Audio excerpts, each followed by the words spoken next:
and today our topic is typecasting. Implicit typecasting conversion and explicit typecasting conversion.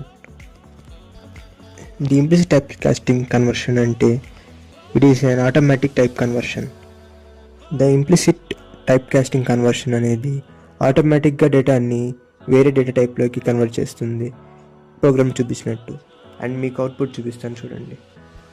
And now explicit typecasting conversion. Explicit typecasting conversion అంటే ఇది ఒక manual process. ఒక data టైప్లో నుంచి ఇంకో data టైప్లోకి change చేసే డేటాని మనం మాన్యువల్గా డినోట్ చేస్తాం in the bracket form. And this is this syntax. And ఈ ప్రోగ్రామ్ అవుట్పుట్ మీరు ఇక్కడ చూడొచ్చు. అండ్ మనం నెక్స్ట్ వీడియోలో ఆపరేషన్స్ ఎలా పర్ఫామ్ అవుతాయో చూద్దామండి.